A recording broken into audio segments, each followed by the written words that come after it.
সকালবেলা যদি পড়েন 3 বার আউযু বিল্লাহিস সামিল আলিম মিনাশ শাইতানির রাজিম 3 বার পড়ে সূরা হাশরের শেষ 3 আয়াত যদি তেলাওয়াত করেন, তাহলে আপনার জন্য আল্লাহ তাআলা 70,000 ফেরেশতা নিয়োগ করবে।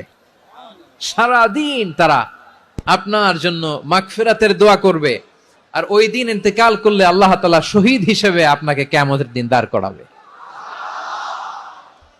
আবার সন্ধ্যাবেলায় যদি পড়েন, সারা রাতের জন্য 70,000 ফেরেশতা মাগফিরাতের দোয়া করবে।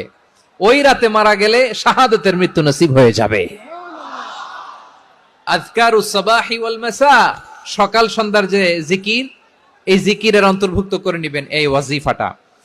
যে হাদিসটা বর্ণনা করলাম সুনানে তিরমিজির হাদিস, যদিও হাদিসটা সনদের দিক থেকে দাঈফ, কিন্তু মুহাদ্দিসিন ইকরাম বলেছেন যেহেতু এটা ফাজাইলুল আমালের হাদিস, এটা পড়ার ক্ষেত্রে কোনো নিষেধাজ্ঞা নাই, এটা পড়া যাবে। সো সকাল সন্ধ্যা যদি সুযোগ হয় এই ওয়াজিফাটা যেন আমরা পড়ি।